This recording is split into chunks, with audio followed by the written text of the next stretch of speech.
So we had to start with AC circuit containing resistance only, and then phasor diagram of that, and then AC circuit containing inductor only, and then only capacitance, and then combination of all three RLC circuit and the phasor diagrams of each of these.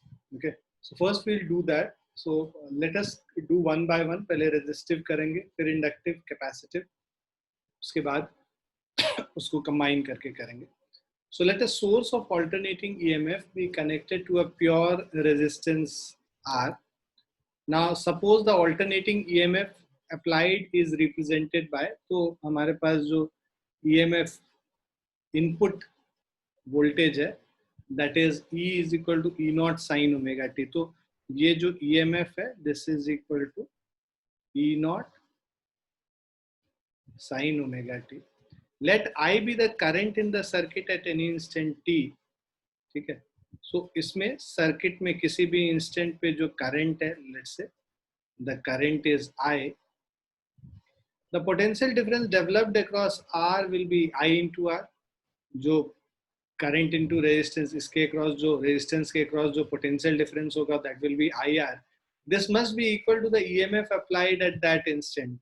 That is, क्योंकि इसके across जो potential difference होगा, same potential difference इस दोनों point के across होगा, right? तो वही कह रहा है कि ये जो IR develop हो रहा है, ये उस instant पे जो EMF है, उसके बराबर होगा. So IR is equal to E, right? So current IR is equal to E. E के जगह हम लोग इसको substitute कर देते हैं, तो IR is equal to E naught sin omega t हो जाएगा. और R को इस तरफ लेके आएंगे तो I is equal to E naught by R sin omega t. E naught by R को हम लोग I naught लिख सकते हैं. So we can write this as I naught. So I is equal to I naught sin omega t. So इससे क्या दिखता है कि जो EMF का जो इक्वेशन है, जो वैल्यू है, और करंट का जो वैल्यू है, दोनों का जो साइनोसॉइडल फंक्शन है, दोनों साइन ओमेगा टी के टर्म्स में ही है. तो इसका मतलब दोनों एक ही फेज में, मतलब ऐसा भी नहीं है कि साइन ओमेगा टी और ये साइन ओमेगा टी प्लस कुछ एंगल हो. अगर कुछ एंगल होता है तो मतलब फेज डिफरेंस होता है इन दोनों के बीच में. बट बिकॉज दोनों साइनोसॉइडल फंक्शन ही है, तो इन दोनों को हम से that they both are in the same phase, एक ही फेज में है. तुम लोग ये वेव वाला चैप्टर पढ़े हो, वेव वाले चैप्टर में ये हम लोग फेज डिफरेंस ये सब पढ़े हैं 11th क्लास में. तो बेसिकली जो ई नॉट साइन ओमेगा टी है और आई नॉट साइन ओमेगा टी, ये दोनों सेम फेज में कहलाएंगे, क्योंकि साइन के अंदर का ये जो एंगल है दोनों का सेम है. तो they both are said to be in the same phase. Amplitude अलग अलग हो सकता है, बिकॉज आई नॉट है, यहाँ पे ई नॉट है, तो दोनों का मैक्सिमम वैल्यू अलग अलग होगा. Where I not is equal to E not by R है, मैक्सिमम वैल्यू चेंज करेगा, बट इसका फेज डिफरेंस 0 होगा, दोनों सेम फेज में होगा, right?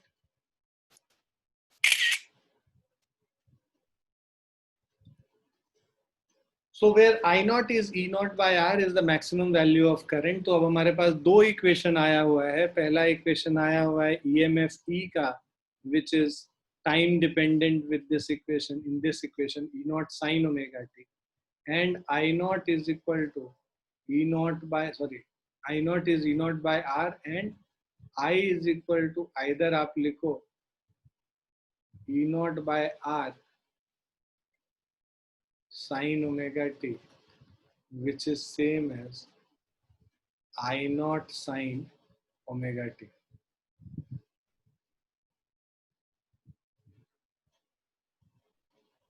So I naught is equal to E naught by R. So this is the form of alternating current developed. So comparing I naught is equal to E naught by R with Ohm's law equation, with the current is equal to voltage by resistance, we find that resistance to AC is represented by R, which is the value of resistance to DC as well. तो जो DC में जो resistance का value है और AC में जो resistance का value है same है. Hence behavior of R in DC and AC circuit is the same. तो चाहे उसमें DC करंट फ्लो करे या AC करंट फ्लो करे, जो आर का बिहेवियर क्या होता है, करंट को रेजिस्ट करना। तो डीसी में भी सेम बिहेवियर है और एसी में भी सेम बिहेवियर है। So R can reduce AC equally effectively as it can reduce DC. मतलब जो रेजिस्टेंस है जैसे डायरेक्ट करंट को रिड्यूस करता है वैसे ही ऑल्टरनेटिंग करंट को भी रिड्यूस करेगा। So comparing 30 and 29 we find that E and I are in phase. तो ये हमारा 29th वाला इक्वेशन था।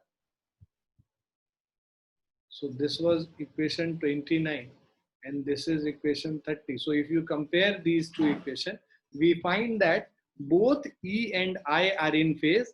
Therefore, in an AC circuit containing R, only the voltage and current are in the same phase as shown in figure C.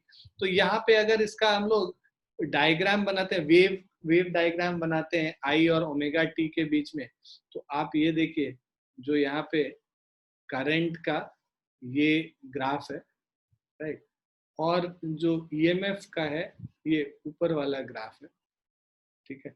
तो ये जो EMF का graph है, आई का ग्राफ है, ये 0 पे जहां पे होता है, जिस एंगल पे जिस टाइम पे 0 पे है मैक्सिमम सेम टाइम पे होगा, फिर 0 सेम टाइम पे होगा, फिर मैक्सिमम सेम टाइम पे। इनका मैक्सिमम का वैल्यू अलग अलग होगा, बट जिस टाइम पे ये मैक्सिमम हो रहा है जिस टाइम पे 0 हो रहा है वो कॉमन है दोनों का। तो इसीलिए हम कहते हैं कि E और I ये दोनों क्या है, फेज में है। The EMF E and the current I are both are in the same phase and there is no phase difference between these alternating EMF and alternating current. Is it clear? Yes, sir.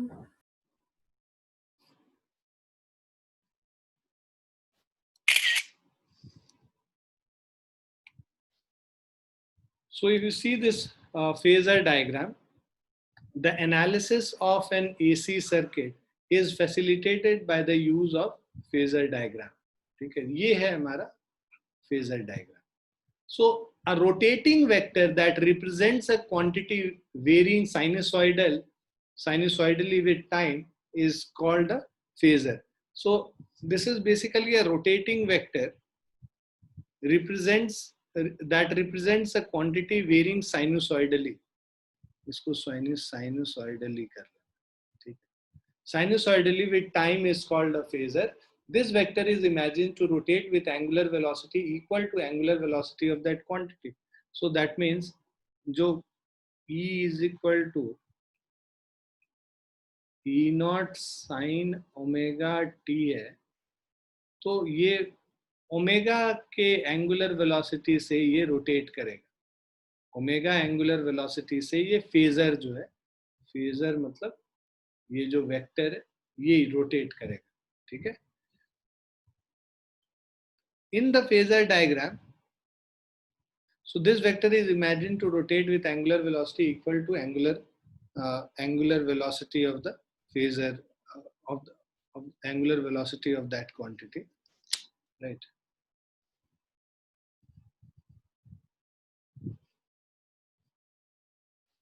Now, in the phasor diagram, peak values of alternating current I naught and alternating EMF E naught are represented by arrows called phasors. ये peak value हो गया I naught और इसका ये जो peak value हो गया E naught, ये दोनों हम लोग arrow से represent कर रहे हैं. So they are inclined to horizontal axis at omega t and rotate in the anti-clockwise direction. So they are inclined at an angle omega t and they are rotating in what direction? Anti-clockwise direction. They are rotating in anti-clockwise direction. The length of the arrow represents the maximum value of the quantity. तो ये जो length of the arrow है वो उसका maximum मतलब amplitude को बताता है. So maximum value of the quantity, that is I naught and E naught.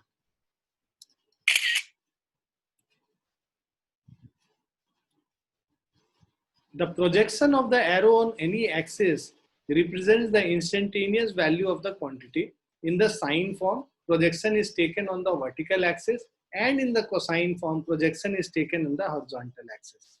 तो अगर हम लोग साइन फॉर्म, जैसे हम लोग यहाँ पे क्या लिखे हैं, I is equal to I naught sin omega t, तो ये साइन फॉर्म है ना, यहाँ पे साइनोसॉइडल फंक्शन। उसी तरह E is equal to E not sine omega T, तो दोनों साइन फॉर्म में है। तो the projection of an arrow on an axis represents the instantaneous value of that quantity.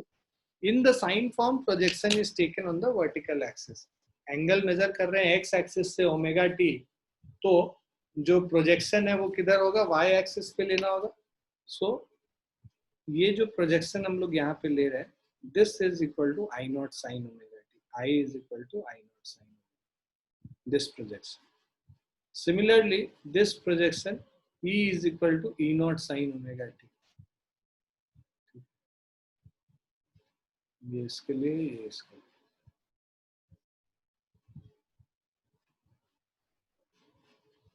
So projection of the arrow on any axis represents the instantaneous value of the quantity.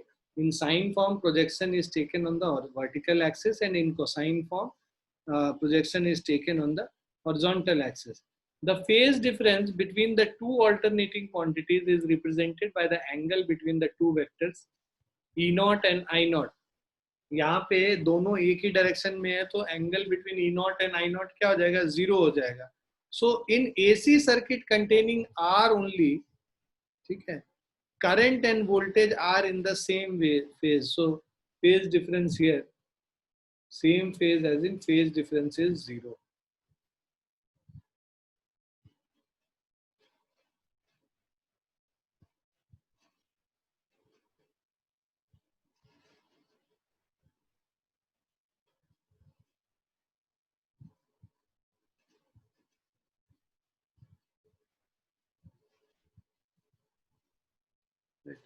So in the AC circuit containing R, only current and voltage are in the same phase, that is phase difference is 0.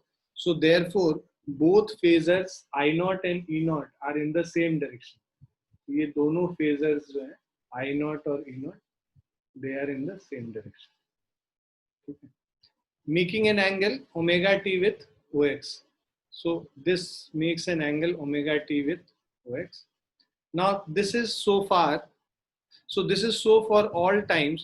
It means that phase angle between alternating voltage and alternating current through R is 0. Their projection on Y or Y dash represents the instantaneous values of alternating current and voltage. तो ये जो हम लोग देख रहे हैं इनका projection, right. So this is, या तो x एक्सिस पे जो प्रोजेक्शन देखें या y एक्सिस पे जो प्रोजेक्शन देखेंगे, वो हमें इसका वैल्यू बताता है, इंस्टेंटेनियस वैल्यू बताता है। सो therefore both phasors I naught and E naught are in the same phase, making angle omega t with x axis, that is OX. This is so for all times. Now it means that the phase angle between alternating voltage and alternating current through R is 0. Their projection on y o y dash represent the instantaneous values. तो ये जो projection y axis पे क्या होगा, I not sine omega T होगा और E not sine omega T होगा। ये दोनों क्या बताता है, instantaneous values of alternating current and voltage. तो इंस्टेंटेनियस वैल्यू क्या हो गया, I not sine omega T हो गया, और यहाँ पे E not sine omega T हो गया। ये दोनों इंस्टेंटेनियस वैल्यूज बता रहे हैं। Now let us do some questions based on purely resistive circuit. So the first question is an alternating voltage. So an alternating voltage given by V is equal to 140 sine. So 140 sine 314t is connected across a pure resistor of 50 ohm. Find the RMS current through the resistor. तो हम लोग लिखते हैं V is equal to V naught sine omega t, right? तो इसका मतलब क्या हो गया, V naught is equal to 140 हो गया, राइट। और जो ये इसका वैल्यू R का जो वैल्यू है, दिस इज इक्वल टू 50 ओम। अब हम लोग क्या करेंगे, सबसे पहले तो I नॉट निकालते हैं। I not is E not by R, मतलब V नॉट बाय R हो गया। So this is 140 divided by 50। So ये कैंसिल हो गया, 14 बाय 5।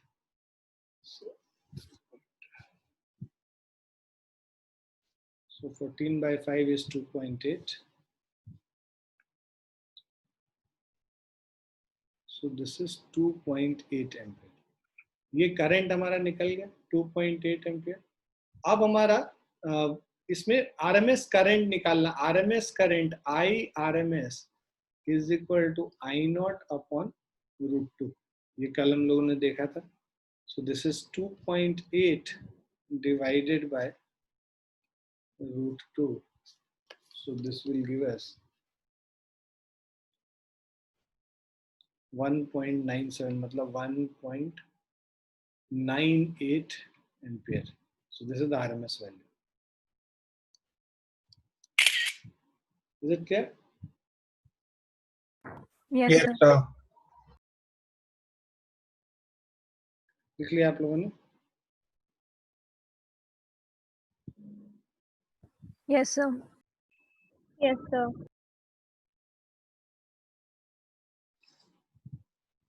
सेकंड कह रहा है 100 ohm iron is connected to 220 volt 50 cycle wall plug. ठीक है, 50 cycle means 50 hertz यहाँ बात हो रही है. तो ये जो 220 वोल्ट दे रखा होता है, ये हम लोगों को आरएमएस वैल्यू दे रखा होगा. So that means E RMS is equal to VRMS is equal to 220 volt. Frequency nu is equal to 50 hertz. Resistance R is equal to 100 ohm.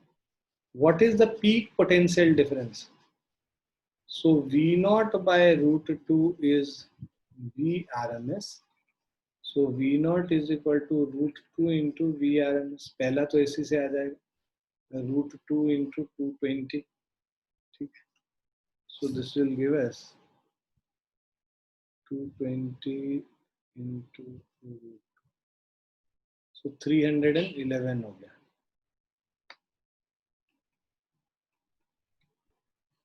So this is 311 volts. Now we have second part में कह रहा है ये जो peak potential, average potential difference over half cycle.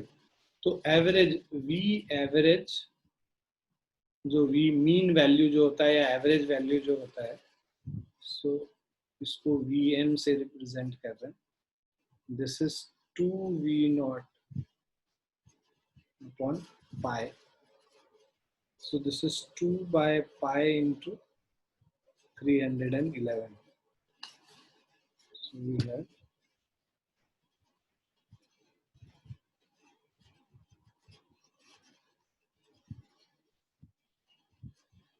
197.98, तो 198 volt approximately. ये हमारा average value हो गया हाफ साइकिल में. और उसके बाद फिर हमें कह रहा है आरएमएस करंट निकालने के लिए. So I RMS will be equal to V RMS by R. So V RMS हमारा दे रखा है 220 by 100. So this is 2.2 amperes.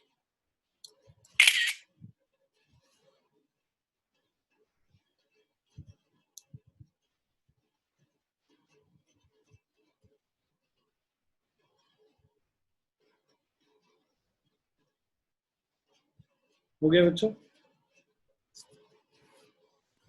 Yes, sir.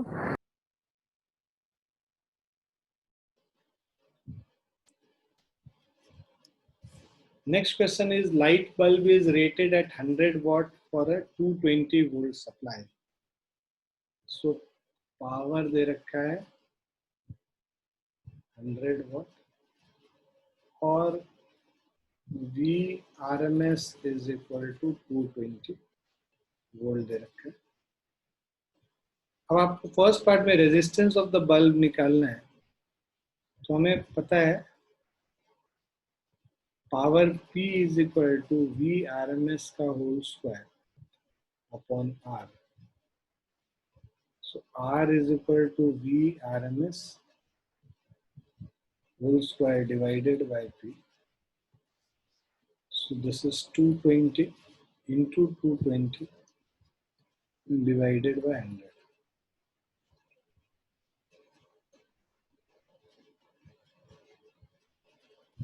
484 ओम हो गया पहला पार्ट. सेकेंड पार्ट कह रहा था peak voltage of the source V naught is equal to root 2 into V RMS. So root 2 into 220 311 volt. काफी ये यूज होता है ना, तो इसको याद ही रखोगे तो अच्छा रहेगा. 220 रूट 2 311 होता है. उसके बाद सी पार्ट में RMS current through the bulb. तो I RMS is equal to, ये देखो V RMS into I RMS होता है पावर. बहुत सारे तरीके हैं, वी आरएमएस बाय आर करोगे तो भी निकल जाएगा. Power is equal to V RMS into I RMS. I RMS is equal to power by V RMS. So power है हमारा 100 और जो वी आरएमएस है वो 220 हो गया. 100 डिवाइडेड बाय 220.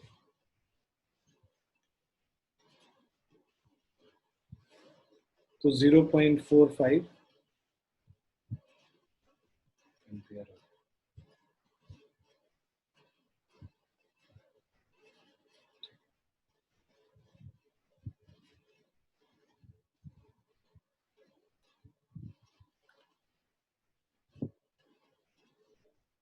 तुम इसको ऐसे भी निकाल सकते थे.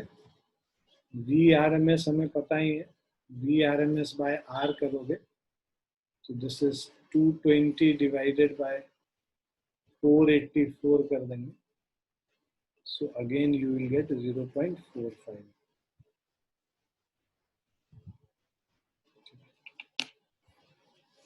Just give me a second.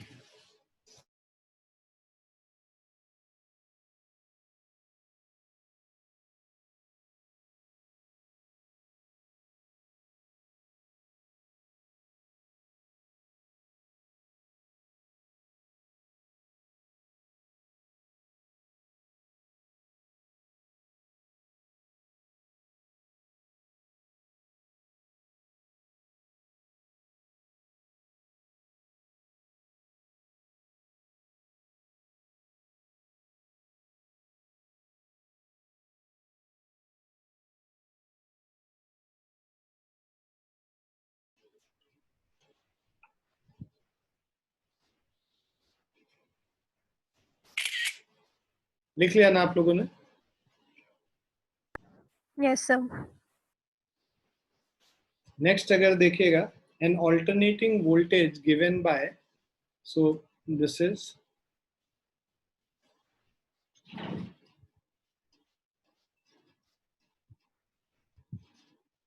Value same है फर्स्ट क्वेश्चन जैसा जैसा हमने किया था, बट क्वेश्चन अलग से पूछ रहा है. Alternating voltage given bye V is equal to RMS.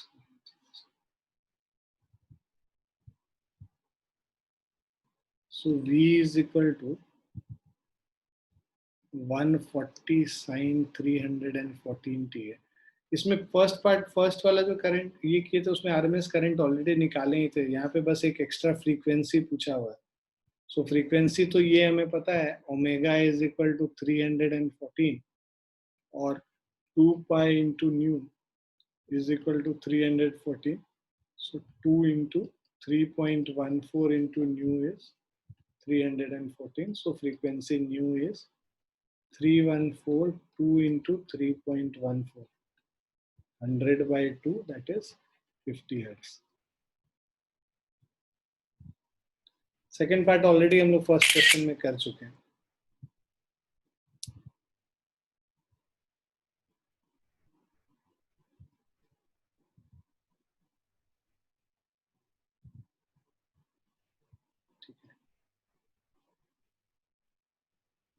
लिख लिया ना आप लोगों ने?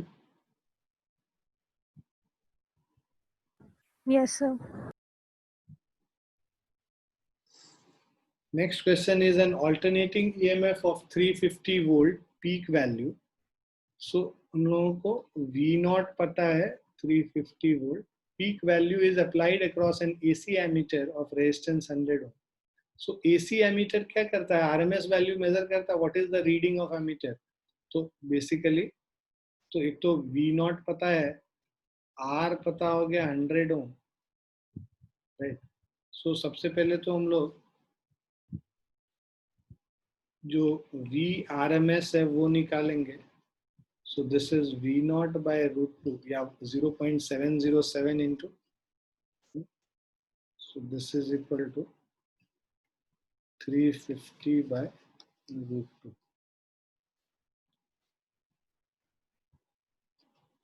सो 247.48.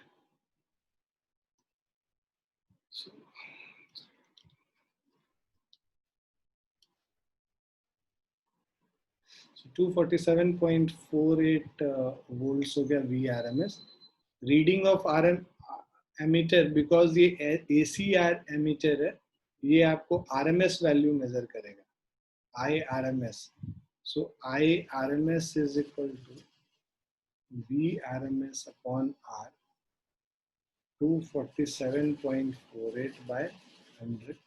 So this will measure 2.47 ampere.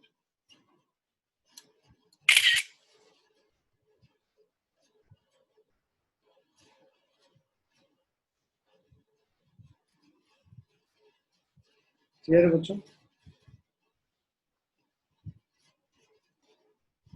Yes, sir. लिख भी लिए?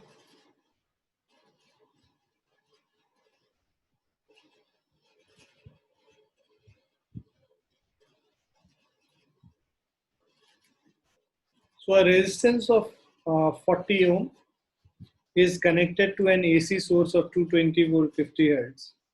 तो हमारे पास resistance 40 ohm है, और so R is equal to 40 ohm connected to an AC source of VRMS is 220 volt. Frequency mu is equal to 50 hertz. Okay, find the RMS current. So first part IRMS is VRMS upon R 220 by 40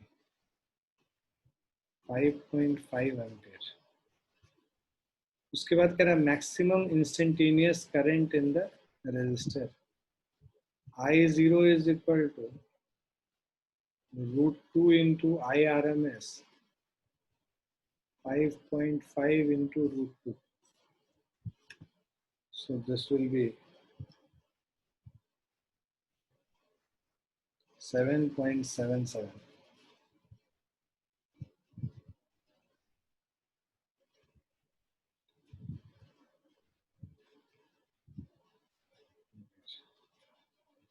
Now, time taken by the current to change from maximum value to IRMS value. तो मतलब ये जो अगर हमारा current है, हमें ये निकालना है ये मैक्सिमम से आरएमएस वैल्यू कितने टाइम में होता है. तो ये टाइम का डिफरेंस निकालना. ठीक है, तो अभी हमारे पास जो इक्वेशन होता है I is equal to I not sine omega t, right? So ये हमारा, ये मान लो पहले हम लोग I1 निकालते हैं साइन ओमेगा T1, मतलब ये जो मैक्सिमम वैल्यू है यहाँ. ठीक है, तो मैक्सिमम वैल्यू ये क्या है? I0 ही होता है. तो हम लोग टाइम निकालते हैं किस टाइम पे ये मैक्सिमम वैल्यू है. So sine omega T1 is equal to 1, मतलब omega T1 is equal to pi by 2 हो गया. ठीक है, सो ये हमारा T1 is equal to pi by 2 omega, first equation. अब दूसरा हमारा आई आर एम एस मतलब I not by root two is equal to I not sine omega T2। T2 time में पहुंच गया यहाँ पे, T1 टाइम में यहाँ पर पे था, T2 पे यहाँ पहुंच गया, मतलब आरएमएस वैल्यू पे। आरएमएस वैल्यू क्या है, I not by root two है। तो अब यहाँ पे आई नॉट कट गया, sine omega T2 is 1 by root two, मतलब ये क्या हो गया, omega T2 1 by root to कब होता है साइन का वैल्यू, पाई बाय 4 पे। So time T2 is equal to pi by 4 omega. हमें निकालना है टाइम ड्यूरेशन जब उससे यहाँ से यहाँ गया, मतलब T2 माइनस T1 निकालना है। सो this is pi by 4 omega minus pi by 2 omega. So this will be equal to pi by 4 omega. Is it clear?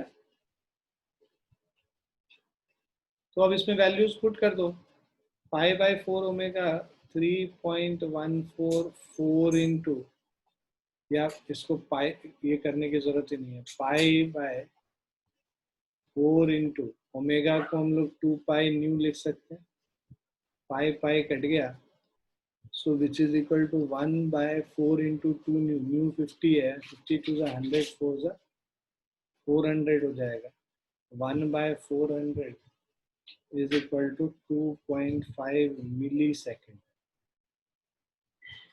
Clear है सबको?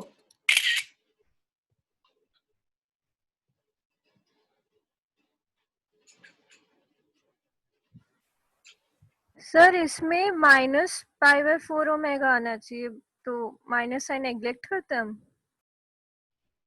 टाइम ड्यूरेशन है ना ये, 3 पाई बाय 4 पे भी तो मतलब बेसिकली मैंने ये गलत लिख दिया, पाई बाय 2 के बाद प्लस पाई बाय 4, ये 3 पाई बाय 4 ओमेगा आ गया। ये 0 है, ये पाई बाय 2 है, उसके बाद थर्ड क्वाड्रेंट में भी तो साइन पॉजिटिव होता है ना, तो यहाँ पे 3 पाई बाय 4 ओमेगा।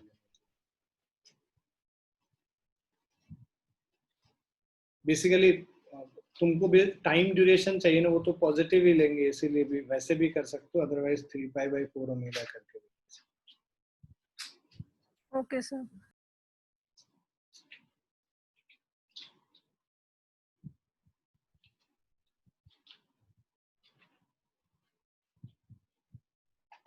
लिख लिया आप लोगों ने?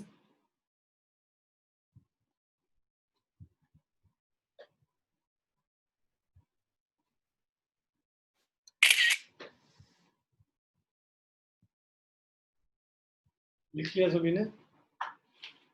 Yes sir.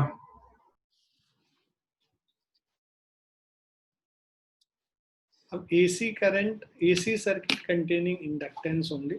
So let the source of alternating EMF be connected to a circuit containing a pure inductance L only. Suppose the alternating EMF supplied is represented by E is equal to E naught sin omega t. तो ये हमारा जो alternating EMF हो गया E naught sin omega t. If di by dt is the rate of change of current through L at any instant, then induced EMF in the inductor at the same instant is E is equal to minus L di by dt. ठीक है, हमें पता है जो induced EMF होता है minus L D I by D T के बराबर होता है। Negative sign indicates that induced EMF opposes the change of current. तो जब हम लोग इक्वेशन यहाँ पे लिखना शुरू करेंगे, so this is equal to E minus, यहाँ से लिखेंगे तो E minus L D I by D T is equal to 0। तो that means E is equal to L D I by D T आ जाता है। सो इसको अगर हम लोग लिखेंगे तो देखो माइनस माइनस ये कैंसिल होके प्लस हो गया, E is equal to L D I by D T. So usually inductor have some resistance in their winding, but we shall assume that resistance of this inductor is negligible. So the circuit is therefore a purely inductive circuit. यहाँ पे resistance कुछ भी नहीं है इस inductor में, बस purely inductive circuit, एक वोल्टेज सोर्स है और एक इंडक्टर लगा हुआ है. To maintain the flow of current in the circuit, applied voltage must be equal to the equal and opposite to induced voltage E, right. तो फ्लो ऑफ करंट मेंटेन करना है तो जो अप्लाइड वोल्टेज है must be equal and opposite to induced voltage E. So E is equal to minus of minus मतलब L D I by D T. तो ये हमारा E not sine omega T के बराबर है. E is equal to E not sine omega T है, उसको replace कर लिया. तो L D I by D T में अब देखो डी टी को ऊपर लेके चले जाएंगे, एल को नीचे ले आए तो E not by L, E not by L into sine omega t d T is equal to d I. दोनों तरफ इंटीग्रेट कर देंगे, इंटीग्रेट करेंगे अब तो I is equal to E not by L sine omega t, right. अब E not by L sine omega t का integration हम लोग को करना है. साइन ओमेगा टी का integration minus cos omega t by omega होता है, राइट. तो प्लस सम कांस्टेंट, तो ये I का वैल्यू हो गया हमारा E not by L minus cos omega t by omega हो रहा है.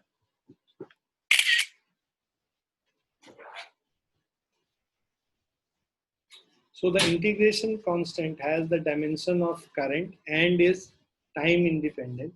So as EMF of the source oscillates symmetrically about zero, the current it sustains must also oscillate symmetrically about zero. Therefore, no component of current which is time independent exists. Therefore, integration constant is zero. So basically, मतलब boundary condition लोगे तो भी हो जाएगा. EMF of the source oscillate symmetrically about zero, है ना. तो वो जो कांस्टेंट k का वैल्यू है वो जीरो हो जाएगा. Now therefore integration constant is zero. तो I is equal to I nought, ये जो minus E not by omega L cos omega T था इंटीग्रेट करने के बाद, so this is minus E not by omega L. Cos theta को sine 90 minus theta लिख सकते हैं, तो sine pi by two minus omega T कर लिया और माइनस साइन को अंदर ले गया तो omega T minus pi by two हो गया. The current will be maximum I is equal to I naught when sin omega t minus pi by 2 is 1. So, जब omega T minus pi by two आप देखोगे तो maximum current होना होगा, तो I not is equal to E not by omega L into 1 हो गया maximum value के लिए. सो इसका मतलब क्या हो गया, तो जो हम लोग वहां पे I not is equal to E not by R कर रहे थे उस आर के जगह अब क्या आ गया, ओमेगा एल आ गया. तो इसको हम लोग बेसिकली अभी हम लोग देखेंगे. तो ये इंडक्टिव रेजिस्टेंस जो हम लोग रिएक्टेंस भी कहते हैं बहुत जगह. तो putting in equation 33 we got I is equal to I not sine omega T minus pi by two. तो हमारा जो वो इक्वेशन है जो इंस्टेंटेनियस करंट का, ये I not sine omega T minus pi by two हो जा रहा है.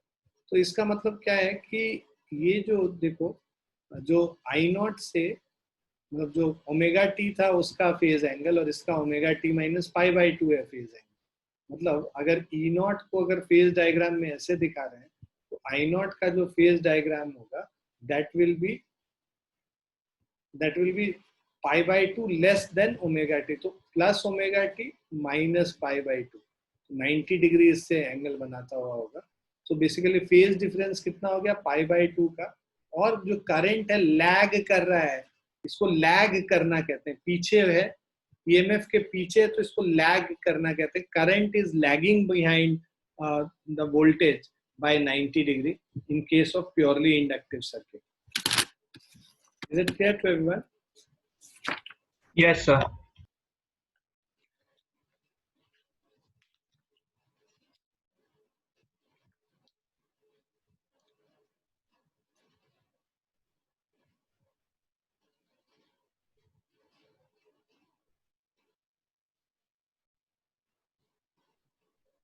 So this is the form of alternating current developed here in case of a purely inductive circuit.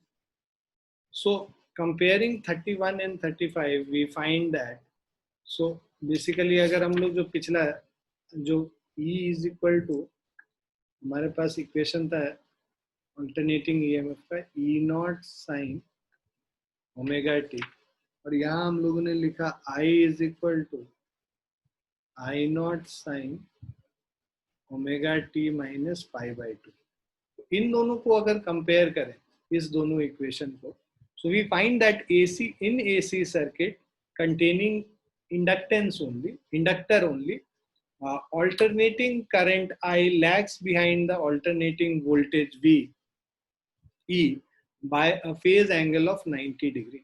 So current क्या है, is lagging behind the EMF by an angle of 90 degree. So that is by 1/4 of a period. Conversely, voltage across L leads the current by a phase angle of 90 degree. So the voltage leads, so voltage across L leads the current by a phase angle of 90 degree. So voltage lead कर रहा है, current lag कर रहा है, ठीक है ना। तो ये सब टर्म्स आपको पता होना चाहिए। Alternating current I lags behind alternating voltage, or we can say that voltage leads the current by phase angle 90 degree. So figure B represents the vector diagram or the phasor diagram of an AC circuit containing L only. The vector representing E naught making an angle omega t with OX as current lags behind the EMF by 90 degree. Therefore, phasor representing I naught is turned clockwise through 90 degree through the direction of E naught. The projections of these phasors on YO Y dash gives an instantaneous value E and I as shown in the figure B. When E naught and I naught rotate with frequency omega, curve in figure C are generated. तो ये देखो, आपको यहाँ पे भी clear होएगा, ये जो है करंट, डॉटेड लाइन करंट को रिप्रेजेंट कर रहा है और जो सॉलिड लाइन है वो EMF E को रिप्रेजेंट कर रहा है। तो अब ये देखो करंट क्या कर रहा है, इसको लैग कर रहा है, मतलब जब EMF 0 है तो करंट नेगेटिव, मतलब क्या हो रहा है, लैग हो रहा है, राइट। और वो जो लैग है वो बरकरार रहेगा, जब EMF यहाँ पहुंचेगा तो करंट इधर हो गया, ठीक है। जब EMF मैक्सिमम हो गया तो उस समय जो करंट है वो मिनिमम होता है, 0 होता है, मतलब ये बेसिकली सबसे ज्यादा, तो ये बताता है कि 90 डिग्री से एग्जैक्टली लैग कर रहा है। सो फिगर बी, तो उससे ये फिगर सी जनरेट हो गया। ये सारा फेज डायग्राम और ये जो हम लोग बना रहे हैं वेव वाला, जो कर्व वाला जो वेव डायग्राम है, वो भी क्लियर है सबको।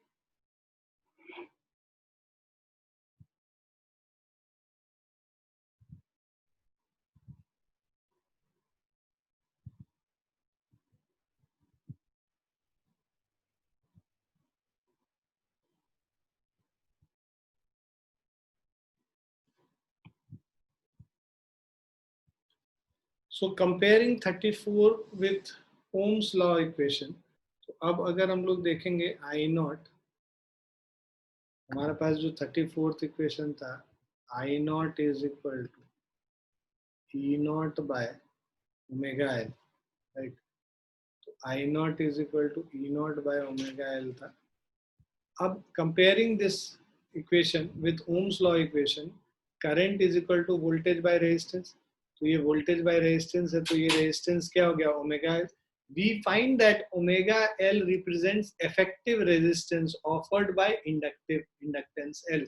तो इंडक्टेंस एल जो है, जब उसमें ऑल्टरनेटिंग करंट फ्लो करेगा प्योरली इंडक्टिव सर्किट में, तो उसमें ये जो इंडक्टर है वो जो रेजिस्टेंस ऑफर करेगा करंट के लिए, that is equal to omega L.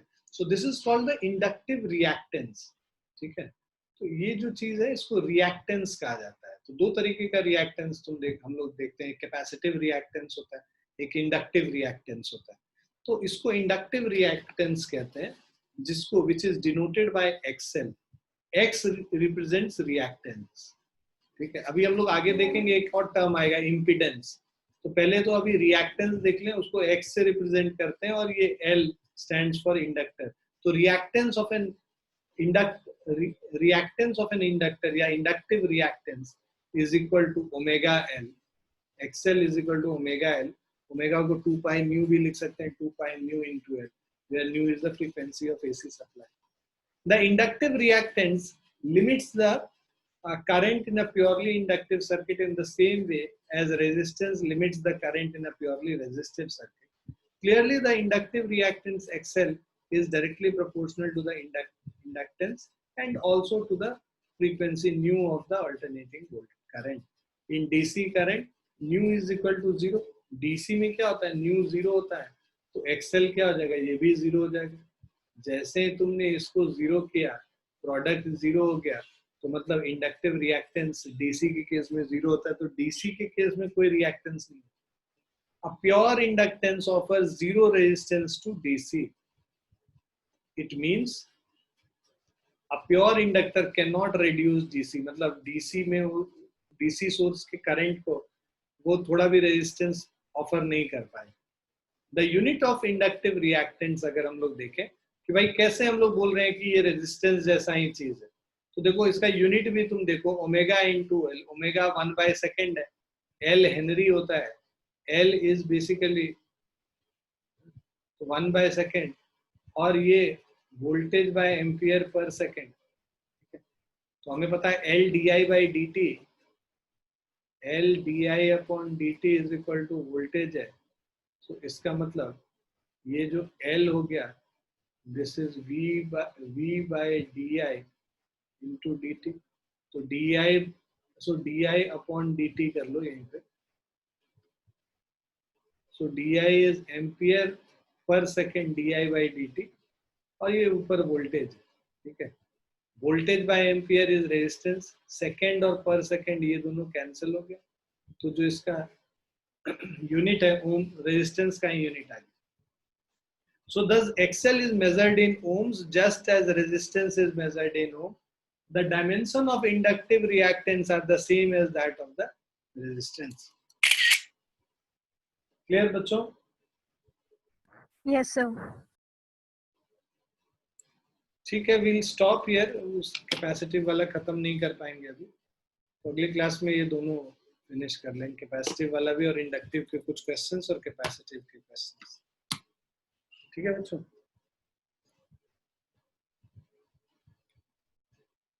So we'll stop here for the day, okay?